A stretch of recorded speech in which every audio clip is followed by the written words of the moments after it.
Buenos amigos, Ángel Barrios, un servidor Manuel Jiménez, y ya estamos con el doctor Iván Gatón, académico, analista de temas internacionales, con quien vamos a conversar fundamentalmente sobre un aniversario importante, la toma del Capitolio, un día como hoy del año pasado, por parte de enardecido partidario del entonces presidente Donald Trump. Don Iván, siempre muy agradecido de contar aquí con usted en esta propuesta de la noche. Buenas tardes, ¿cómo estamos? Muy buenas tardes, feliz año. Gracias, gracias, igual. Don Iván, hoy se cumple un año de un acontecimiento histórico en los Estados Unidos, algo que no registra precedente en la historia del gran país del norte, y fue lo que se ha dado en llamar el asalto al Capitolio por parte de partidarios del entonces presidente Donald Trump. Eso tuvo un salto de 5 muertos y destrozo al interior del Capitolio y tensión en todos los Estados Unidos. Un año después, ¿qué lectura le da usted a ese acontecimiento? Sobre todo porque aún están en curso investigaciones para establecer responsabilidades por este hecho. La lectura, sí, digamos, negativa, sobre todo para un mundo que Estados Unidos representa un estado, un imperio muy importante y que siendo el representante de eso que llamamos democracia, su democracia se haya visto cuestionada por sus principales actores, y en este caso allá de que se llame Donald Trump, era un presidente de los Estados Unidos en funciones, y en un mundo, una pandemia como es la COVID-19, y que un imperio como es el imperio de los Estados Unidos se vea en una situación de este tipo, es de preocupación. De hecho, el presidente Biden, a través de su encargada de comunicaciones, en este caso de su speaker, como le llaman ellos, de la Casa Blanca, expresara que el presidente Biden iba a expresarle al pueblo estadounidense la verdad de los hechos y cómo Donald Trump quiso desconocer que había perdido las elecciones y que había antepuesto sus intereses personales a los intereses de los Estados Unidos, y que por el otro lado también haya respondido expresando que hay un presidente de los Estados Unidos, que hay un partido que ha querido desconocer a la otra parte del país que le había apoyado. Si hacemos la lectura de lo que aconteció, esto nos indica que lamentablemente en un momento como en el que se encuentra el mundo, en vez de estar unidos en los Estados Unidos, están desunidos. Y eso es preocupante.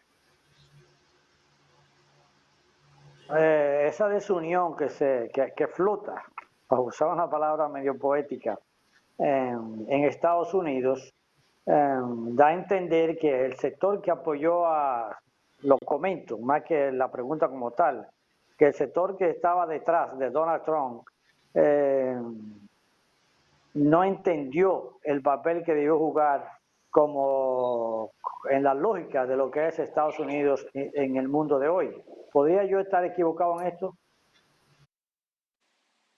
También hay que, bueno, reconocer en lo que usted dice que el sector que representa a Donald Trump evidentemente perdió de vista el momento histórico en el que nos encontramos, pero que también al encontrarse el mundo en la situación en la que está con una potencia como China, que evidentemente ya sobrepasó a Estados Unidos desde el año 2014 en términos de paridad del poder adquisitivo, de una China que Estados Unidos en el 2020 tuvo un déficit en su balanza comercial de más de 300.000 millones de dólares, y un Trump que estaba muy asertivo, digámoslo así, en poner a Estados Unidos en eso que él llamaba hacerlo grande de nuevo, indica que es un país que está dividido con dos grupos con visiones distintas. Ok, Sí. entendemos. ¿Hasta qué punto se puede considerar a Donald Trump responsable directo de lo que pasó un 6 de enero del 2021 en los Estados Unidos? Sobre todo porque esto fue como la parte culminante de todo un proceso de cuestionamiento y de impugnaciones a unos resultados electorales que le fueron adversos. ¿Hasta qué punto todo ese proceso de impugnación y esa retórica de fraude que se mantuvo desde el principio hasta el final influyó en esa gente para acometer contra la sede del Congreso? Sobre todo porque está documentado de que antes ya Donald Trump, en una arenga que pronunció ya en las afueras de la Casa Blanca frente a esta multitud, lo instó a tomar hacia la avenida Pensilvania y llegar a la sede del Capitolio. Es decir, ¿hasta qué punto cree usted que a Donald Trump se le puede enrostrar una responsabilidad directa en estos acontecimientos? Es responsable, pero no olvidemos que Donald Trump llega al poder también aprovechando el descontento de gentes que lamentablemente el proceso que vive el planeta los había dejado detrás. Ya se había adelantado a los acontecimientos que le iban a ser adversos, que había toda una especie de complot para que él no ganara las elecciones. Y algo importante, Variuso y don Manuel, a resaltar para los amigos televidentes, es Estados Unidos, con Donald a la cabeza, lo que nos demostró fue cómo ante una población que se siente, que se encuentra en una situación que le es adversa, ante alguien que llega con un discurso populista, porque nadie pensó que Donald Trump podía ser presidente, pero ante el desgaste de la clase política tradicional, podía llegar a ser presidente. Es decir, algo que había sucedido en otras partes, los medios de comunicación como Donald Trump, que fue objeto de burla de parte de Barack Obama en unas reuniones que se hacen con periodistas todos los años en Navidad, diciendo Obama que Trump que piensa ser presidente, cuando Trump ni siquiera pensaba ser presidente. La situación en la que se encuentran muchos países con sus clases políticas, el espacio a personas que le llaman outsiders o que no son políticos tradicionales, y esto fue lo que sucedió con Donald Trump. Lo que nunca pensamos es que podía suceder en Estados Unidos.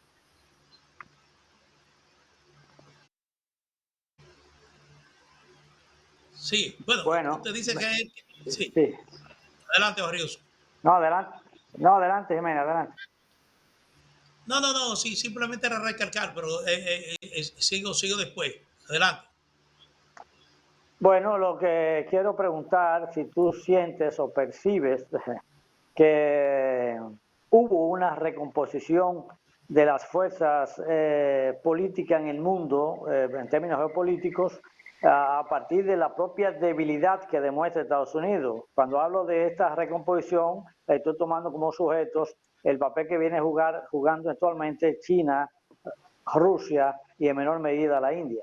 Porque en esto también pienso que Medio Oriente también aprovechó esas debilidades. Sí, evidentemente fueron aprovechadas y ha habido una recomposición, como usted dice, tanto China como India, que no solamente son gigantes en términos de población, tienen una clase media muy bien preparada en todo esto de tecnología. Le han quitado a Estados Unidos un espacio. Por otro lado, tenemos una Rusia que viene siendo más asertiva en cuanto a lo que considera sus esferas de influencia y donde se han aliado a China. Entonces, la administración Trump, que dejó de lado a sus aliados OTAN, generó situaciones que evidentemente a Estados Unidos lo dejaron un poco fuera de lo que eran sus responsabilidades globales. Me explico.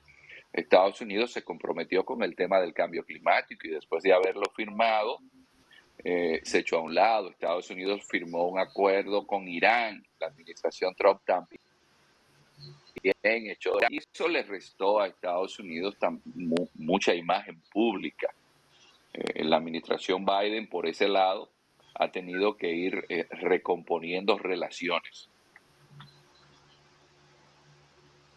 Sí, a pesar de ese gobierno de Donald Trump, es decir, un poco incluso asumiendo comportamiento de bufón, la sociedad norteamericana al parecer comulgaba mucho con las acciones de ese gobierno, sobre todo en la política, por ejemplo, de cero tolerancia a las migraciones. Encontramos que inmediatamente gana la presidencia Joe Biden, se produce una crisis migratoria en la frontera sur con México, que al parecer esto ha repercutido de manera negativa en la administración de Biden. Hoy en día las agencias encuestadoras en los Estados Unidos están colocando a Biden en una posición de perdiendo popularidad en los Estados Unidos y muchos atribuyen precisamente a ese cambio de actitud frente al tema migratorio, aunque inmediatamente tuvo que retomar nuevamente el discurso de decir que las fronteras en los Estados Unidos no están abiertas. Es decir, hay posibilidades de que Trump pueda retornar al gobierno de los Estados Unidos frente a las actuales condiciones que hay en ese país.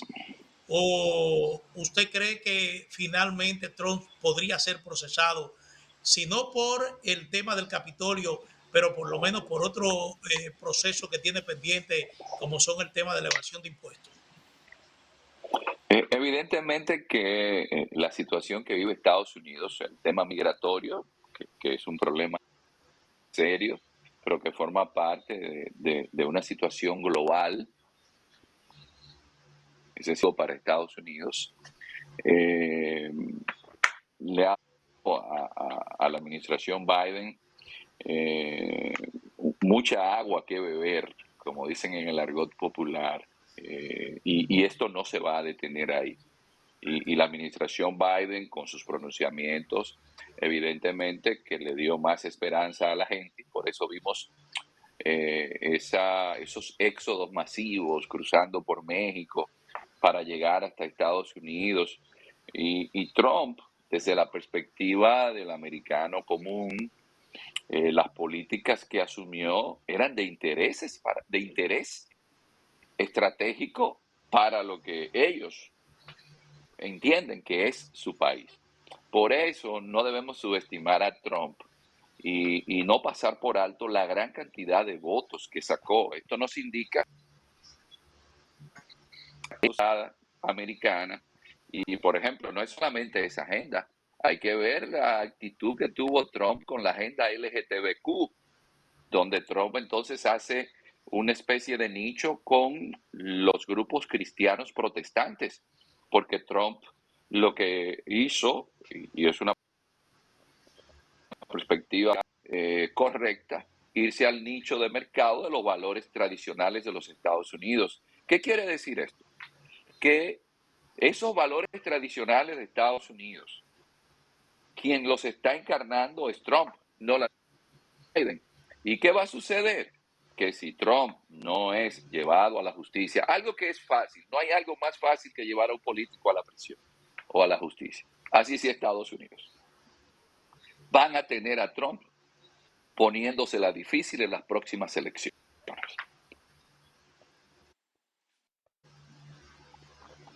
Sí, es decir que usted cree que va a ser procesado por uno de los temas que tiene pendiente.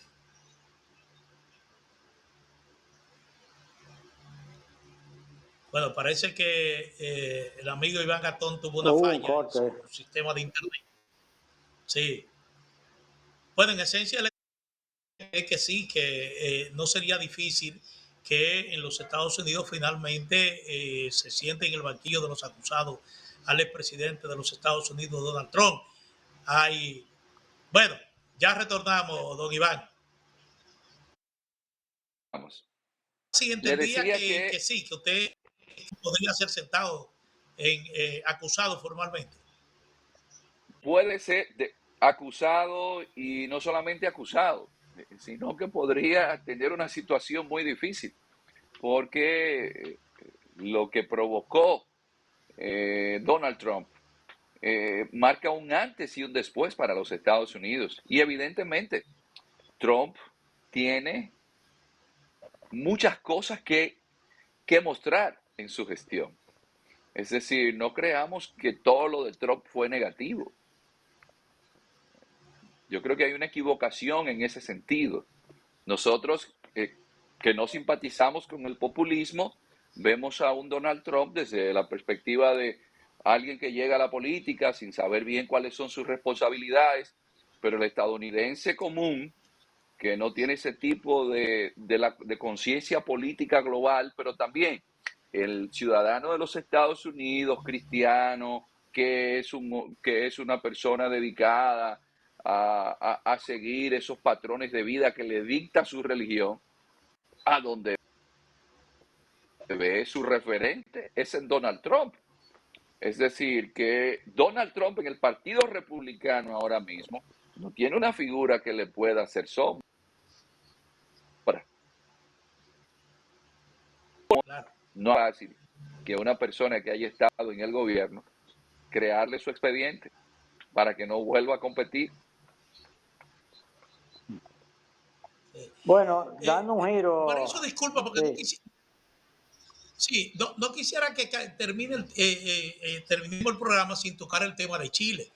Es decir, Gabriel Boric se impone en un baloteo frente a un candidato de ultraderecha, él siendo un candidato de izquierda. ¿Cómo se ve el panorama chileno? ¿Hay posibilidad de que Chile sea un centro realmente de cambios radicales, de cambios profundos, de alguna manera se atente contra la apertura económica, la libertad económica, bajo criterio de revolucionario? La realidad es que lo que sucede en Chile también viene como desgaste de la democracia. Es un Chile que desde antes de la pandemia ya tenía problemas.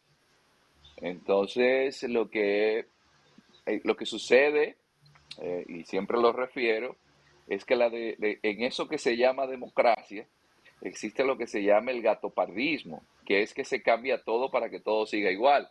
Donde había gobiernos de derecha, entonces ahora vienen gobiernos que son de izquierda. Pero la realidad es que nunca tocan los intereses de quienes realmente dominan el país, que son los grandes multinacionales, los empresarios.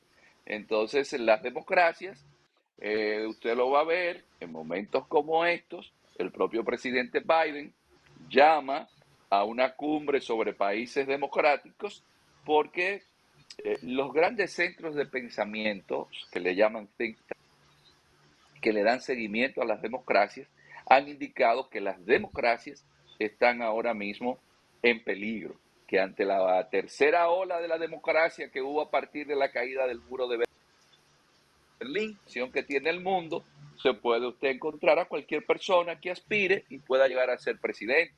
El caso de Chile es un caso que nosotros como una persona que luego llega a ser diputado, se abre un espacio y puede llegar a la presidencia. Pero esto no quiere decir que vaya a ser un buen gobierno. Chile tiene la ventaja de mucha institucionalidad, pero evidentemente que la COVID-19 ha llevado a una situación en el mundo donde los gobiernos se han ido endeudando y en el caso de Chile muy especial, teníamos serios inconvenientes con una constitución que venía desde la época de un país donde se aplicaron las recetas neoliberales a ultranza con los Chicago Boys de la época de Pinochet. ¿Y quién encarna entonces un cambio? El mundo va donde él, pero no necesariamente sea el político con la preparación, con el programa que vaya a transformar real y profundamente a Chile. Eso está por verse. Bueno, podríamos decir para así, bueno, dígale, Jiménez. No, está bien, porque si se está acabando este cartón, no. Brevemente, el detalle está que posiblemente cualquier afrontar una democracia va a pasar por el tema del neoliberalismo económico en cualquier país nuestro. Es que ese modelo se agotó. La gente está buscando de Honduras.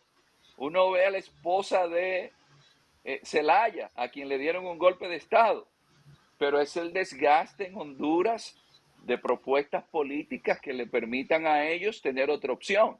Y por eso la esposa de Zelaya es la que gana. Entonces, es un mundo que realmente se encuentra en una situación de encrucijada, con una epidemia que evidencia que no sabemos las mutaciones que van a seguir sucediéndose en los próximos meses, con una situación de inflación, crisis ética. Ustedes van a España, de la energía eléctrica más caros de toda su historia, pero eso es en el mundo entero, una inflación que en Estados Unidos ha crecido mucho, como ha sucedido en todo el planeta por la logística de lo que se llama la crisis de los contenedores. Tenemos el problema del calentamiento global que ha provocado desastres naturales que nadie había incidido en la crisis migratoria. Son tiempos de cambio y de desafíos a nivel mundial. Sí. Don Iván, lamentablemente llegamos al final de esta interesante entrevista, así que muy agradecido por su participación en esta propuesta de la noche. Como siempre, su análisis, sus comentarios muy certeros. Así es que gracias por su participación. Y a los amigos televidentes, Ángelo Arriuso, como siempre, los invitamos para estar con nosotros de lunes a viernes, de 6 a 7 de la noche, en esta propuesta de la noche por Digital 15.